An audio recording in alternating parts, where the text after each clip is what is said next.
Bienvenue pour ce nouveau numéro de votre capsule Le Mercato sur 13 TV mbokk yi dal leen ak jàmm ci seen Mercato sur 13 TV jamono ji nga xam ne FC Metz ñu ngi am yaakaar ngir prolonger ko moom Ibrahima Niane ginnaaw ba ñu jàppee ne Habib Diallo dina fa jóge ngir dem ca championnat d'Angleterre. Lille moom mu ngay wut ay xabaar ci attaquant bi di Ibrahima Niane. Ay proposition concrète ci wàllum contrat jébbal nañu ko entourage yu attaquant sénégalais bi am 21 ans. Club anglais bi di Chelsea ñu ngi may gët portier sénégalais bi am 28 ans di Edouard Mendy ngir saison prochaine mu mën leen fekk si. Chelsea dafa bëgg a renforcer effectif am ci jënd gardien de but ginnaaw ba Kepa Arrizabalaga di seen gardien daal di nekk ci baisse de forme. Prestation yu baax yi nga xam ne Edouard Mendy mu ngi koy def ci ren tax na ba mu bokk ci gardien yi gën a xarañ ci Ligue 1 bu France. Cholet daal na ñuy jënd Amadou Konaté ci site officiel bu SO Cholet la ñu xam ne recruté nañu buteur franco-malien bi am 23 ans moom joueur bi mu ngi bàyyeekoo ca FK Bodo Glimt ca Norvège ñi nga xam ne ñoo ko abaloon Lion Duchère nekk ca national ca France niki at bi weesu. ëllëgug Serge Aurier ku moyul dootul nekk ca Tottenham fan yi weesu. Presse anglaise bi ñu ngi doon xam ne latéral droit ivoirien bi déggoo woon nag AC Milan ngir mu mën faa signé ab contrat waaye lu mooy Milan Sky Sport mu ngi xamal ne Bayer Leverkusen ñoom it intéressé wu nañu ngir ancien parisien bi fekk si leen. Club londonien bi moom la muy laaj ngir mën a libérer joueur ivoirien bi moo di 20 millions d'euros. dellusiwaatam ca Premier League ñoom waa Fulham daf leen jox ay ambition bu ñu sukkandikoo ci Sky Sport. Club londonien bi dàq na offre 25 millions d'euros bi nga xam ne Villarreal def na ko ngir mën a jënd seen joueur bi di Zambo Anguissa te nekkoon ci ay jamono ci Olympique de Marseille. joueur ivoirien bi nga xam ne sax daaw dañu ko abale woon Villarreal defoon na fa ay jongante yu am solo. ñu war a bokk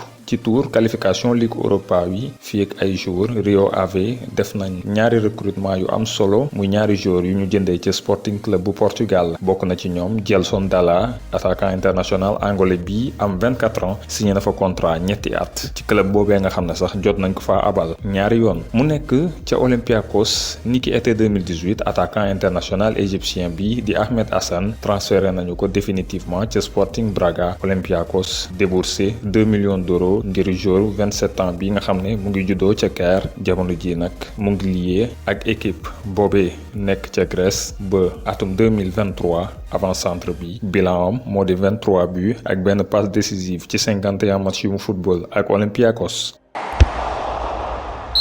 La défaite contre Séville en finale de la Ligue Europa n'a pas mis fin aux ambitions des dirigeants interistes lors du mercato estival. Selon la Gazzetta dello Sport, le club lombard étudierait toujours la possibilité de recruter l'Argentin Lionel Messi en cas de départ du Barça. Les propriétaires chinois de l'Inter ont fait de la Pulga leur rêve. Désormais, ils travaillent activement pour en faire une réalité. Suarez s'accroche au Barça. Dans une interview à El País, l'attaquant uruguayen explique qu'il n'a aucune intention de quitter le Barça malgré la claque subie face au Bayern et l'état de déliquescence avancé du club. Dans cet entretien, Suarez dénonce également le manque de cohérence, de patience et surtout de mémoire de la part des supporters. Selon beIN Sport, la Juventus Turin serait entrée en contact avec le Real Madrid au sujet de Karim Benzema. Sans doute encouragé par Cristiano Ronaldo qui aimerait retrouver son partenaire merengue, les dirigeants du club italien auraient même déjà formulé une offre pour l'attaquant français, à savoir un échange contre deux joueurs, Douglas Costa et Alex Sandro, une offre qui aurait été rejetée par les responsables madrilène. En manque de temps de jeu à Chelsea où Frank Lampard ne compte pas sur lui, Michy Batshuayi cherche une porte de sortie lors du mercato estival. Selon les informations du Daily Express, le buteur belge intéresserait le promu Leeds, mais l'équipe entraînée par Marcelo Bielsa ne serait pas seule sur le coup puisque l'Atalanta Bergame songerait aussi à l'attaquant de 26 ans. Selon The Sun, Arsenal songerait à recruter l'attaquant de la Juventus Turin Federico Bernardeschi. Âgé de 26 ans, celui-ci reste sur une saison décevante avec le club transalpin, à savoir un seul but inscrit en Serie A. La Juve pourrait se servir de lui comme monnaie d'échange dans le cadre d'une arrivée d'Alexandre Lacazette. Selon le Corriere dello Sport, Manchester United aurait formulé une offre de 30 millions d'euros à la Juventus Turin afin de s'attacher les services de Douglas Costa. Problème, si la vieille dame n'est pas opposée en départ de son Brésilien, elle attendrait cependant une somme de 40 millions d'euros. Gabriel, 22 ans, va finalement rejoindre Arsenal à en croire les informations de Times. Le média anglais indique qu'il a passé sa visite visite médicale ce matin et qu'un contrat de 5 ans n'attend plus que sa signature. Son transfert doit rapporter environ 30 millions d'euros au LOSC. Selon Football Insider, Everton aurait convaincu Abdoulaye Doucouré de le rejoindre grâce à une proposition salariale d'environ 130 000 euros par semaine. Une offre difficilement refusable pour le milieu de terrain français qui en plus doit faire face à la relégation de son club Watford en Championship. Selon les informations de Tutto Mercato Web, le PSG aurait commencé à prendre des renseignements sur Luis Felipe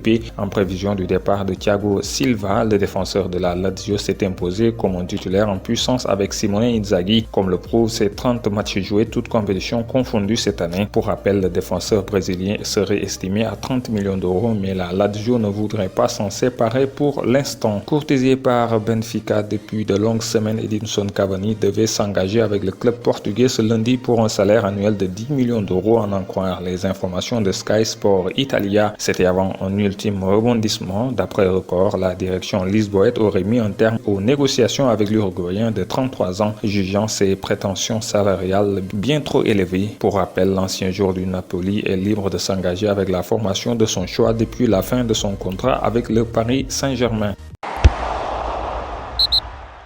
ñu jeexale ak bonus sport. Paris Saint-Germain ak Bayern Munich ñu ngi joxe daje dimanche gi 23 août ca Lisbonne ngir finaluk édition 2020 bu Ligue européenne des champions. mu doon ak match choc diggante ñaari équipe yi gën a xarañ ci saison bile ca Europe ak ñaari collectif yu am doole, naka noonu it ay ligne offensive yoo xam ne jafe na défense téye leen bu fekkee ne Paris Saint-Germain dina mën a compter ci quatuoram bi di Neymar, Mbappé, Icardi ak Di Maria. Bayern Munich dina mën a yaakaar ci Lewandowski, Müller, waaye it Serge Gnabry. Sénégalais yi ñoom it daañu may gët bu baax seen natango bi di Idrissa Gana Gueye mi nga xam ne mën na doon ñaareelu gaynde bi gàddu coupe aux grandes oreilles bi ginnaaw Sadio Mané. ginnaaw match bu am solo boo xam ne ñaari équipe yi ko sekkoon football nañu ko, FC Séville moo mujjee gagné Inter 3-2 bi nag mooy juróom-benneelu titre bu club andalou bi ci juróom-benn final yi mu football ci Europa League, muy ab record boo xam ne yore na ko. Mesdames et messieurs, c'était tout pour ce mercato sur 13 TV. Merci de l'avoir suivi.